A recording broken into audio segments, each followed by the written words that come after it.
Bonsoir, merci de nous rejoindre sur l'ORTM, entretien exclusif avec le président de la transition qui achève son séjour ici à Beijing avec un agenda qui était assez dense. Monsieur le Président, bonjour. Bonjour.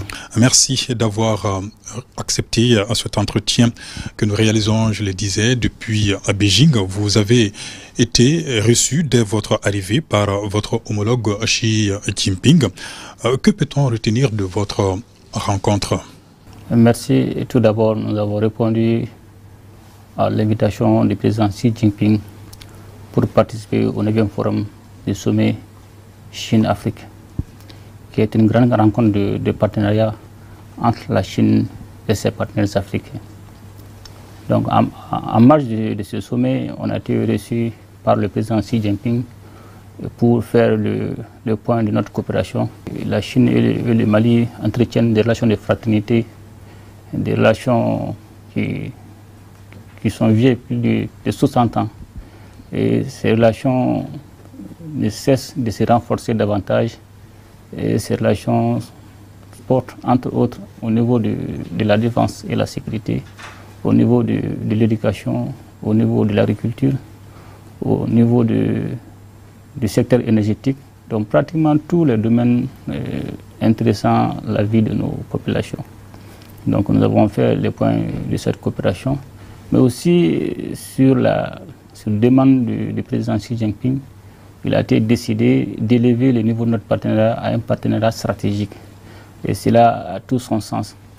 Et pour cela, on a décidé que les deux ministres des Affaires étrangères commencent à organiser une visite d'État au cours de laquelle nous allons définir les périmètres de notre partenariat stratégique. Aussi, nous avons discuté de certains nombre de projets qu'on devait finaliser. Il s'agissait d'avoir le financement de SAFOD et cela a été un acquis. Mais aussi, le président Xi Jinping a décidé d'offrir à peu près un montant de 22 milliards sans contrepartie au peuple malien. Donc dans ce montant, il y a aussi une partie qui sera orientée vers les sinistrés des différents cas d'inondation. Aussi, il y a un autre montant qui a été aussi accepté, qui était en instance depuis 2018-2019 et que nous sommes parvenus vraiment à ressusciter. C'était le montant destiné à la constitution de la nouvelle Assemblée nationale et aussi le centre de plaie diabétique. Donc nous sommes aussi à peu près de 25 milliards à peu près. Donc nous tenons vraiment à remercier le président Xi Jinping pour cette donation. Le plus important avec la Chine est que nous, aujourd'hui, nous partageons un certain nombre de principes et de valeurs avec la Chine, notamment le respect de la souveraineté de nos États, la prise en compte des êtres de nos peuples et surtout la non-ingérence dans les affaires intérieures. Donc cela nous a permis de continuer à discuter et nous allons toujours voir toutes les possibilités qui peuvent nous permettre d'avancer dans ces partenariats stratégiques. Monsieur le Président, vous avez également eu certains entretiens avec quelques homologues africains. De quoi avez-vous parlé? Donc, avec les chefs d'État africains que j'ai eu à rencontrer, nous avons largement parlé des questions sécuritaires. Comme aujourd'hui, vous le savez, nous faisons face aux groupes armés terroristes et avec la porosité des frontières, aucun pays n'aura ni la politique nécessaire, ni les moyens nécessaires pour faire face seul aux groupes terroristes. Donc nous devons mutualiser nos moyens, nous devons faire partager les renseignements pour que nous puissions vraiment lutter contre ces groupes armés terroristes. Donc c'est dans ces cadres que j'ai eu à échanger avec un certain nombre de présidents, notamment le président togolais, même si on ne partage pas la même frontière. Mais nous devons travailler ensemble parce qu'ils font frontière avec le Burkina Faso. Donc avec la Mauritanie, nous partageons les mêmes frontières. Donc il était nécessaire de la rencontrer, de discuter avec eux pour que nous puissions élaborer la stratégie nécessaire et voir dans quelle mesure on peut s'appuyer mutuellement pour lutter efficacement contre ces différents groupes armés terroristes. Vous êtes à Beijing, nous l'avons dit, dans le cadre du FOCAC 2024, qui a été sanctionné par une déclaration et un plan d'action. Est-ce que le Mali se reconnaît-il dans ces deux documents adoptés ici? Effectivement, nous adhérons totalement aux 10 axes de développement prônés par le président Xi Jinping.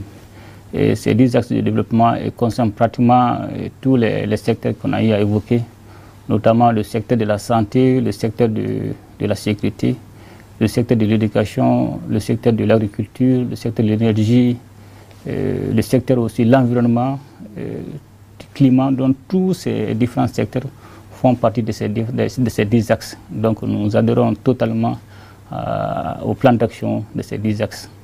4 conférences thématiques de haut niveau ont marqué ce forum. Vous avez pris notamment part à celle portant sur la gouvernance. Vous en êtes sorti avec quelles conclusions, Monsieur le Président?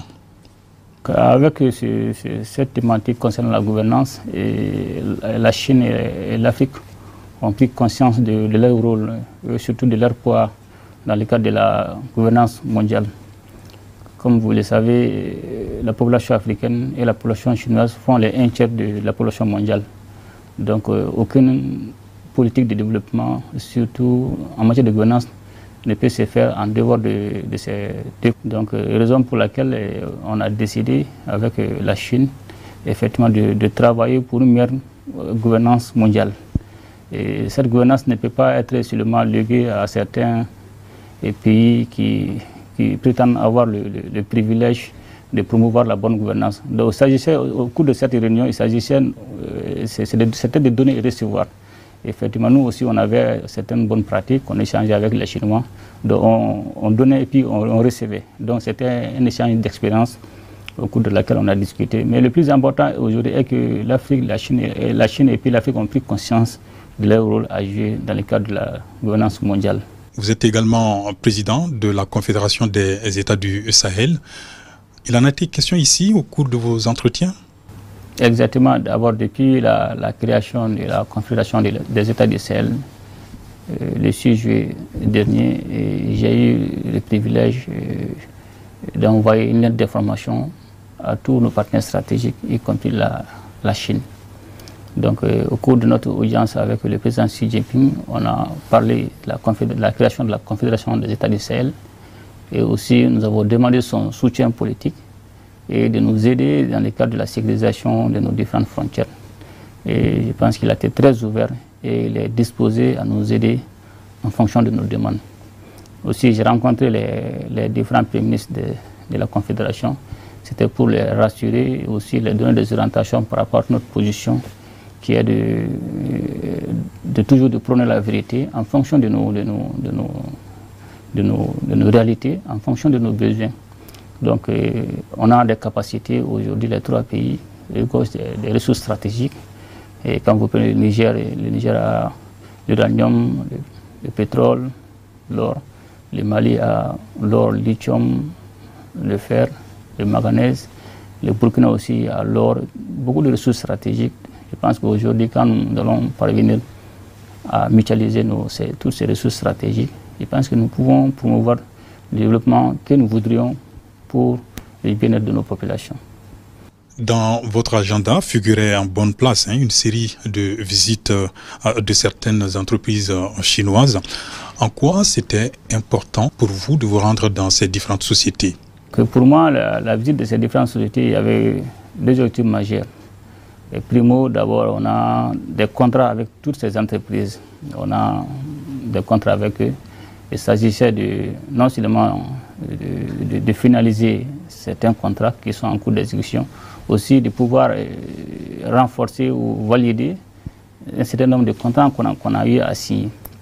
Aussi, il s'agissait pour moi de les apporter le soutien politique, parce que ça a été décidé avec le président Xi Jinping d'amener le niveau de notre partenariat à un niveau stratégique. Donc, il fallait les rassurer qu'ils avaient le soutien du peuple malien et pour vraiment à ce que nous puissions travailler, renforcer davantage ce niveau de partenariat. Mais le plus important est que tout cela va se faire dans un partenariat gagnant-gagnant. Nous ne sommes pas venus pour vraiment demander sans contrepartie. Aujourd'hui, nos pays regorgent des ressources stratégiques et peuvent nous permettre aujourd'hui de discuter avec n'importe quel pays. Donc, dans un cadre de partenaire gagnant-gagnant, que nous sommes allés voir ces entreprises, non seulement finaliser un certain nombre de contrats, mais aussi voir dans l'avenir ce que nous pouvons faire ensemble, parce qu'ils ont des compétences qui n'ont pas été avérées, mais à notre arrivée ici, on s'est rendu compte de beaucoup de leurs capacités, donc tel que dans la construction des chemins de fer, dans la construction des usines de fabrication d'explosifs, dans d'autres domaines. Donc il s'agira de voir ce que nous pouvons faire ensemble, mais le plus important était de les rassurer qu'à partir de maintenant, on est à un niveau stratégique. Donc cela va leur donner le poids nécessaire, la volonté nécessaire d'engager tout ce que nous pouvons faire ensemble. Monsieur le Président, le clou de votre séjour a été la traditionnelle rencontre avec vos compatriotes établis ici en Chine. Quel était votre message à leur endroit? On a institué chaque déplacement dans n'importe quel pays.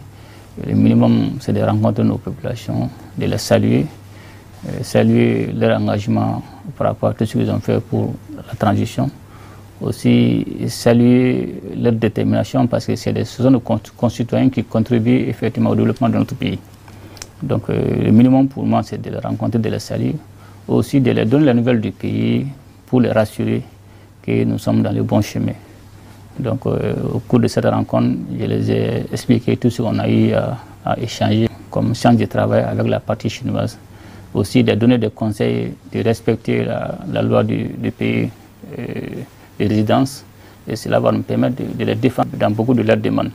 Effectivement, ils ont évoqué un certain nombre de contraintes, et nous allons travailler au niveau des affaires étrangères pour que nous puissions vraiment travailler à ce qu'ils soient à l'aise ici, et leur donner un certain nombre de facilités, et pouvoir leur permettre non seulement de se déplacer, aussi de pouvoir travailler dans les bonnes conditions.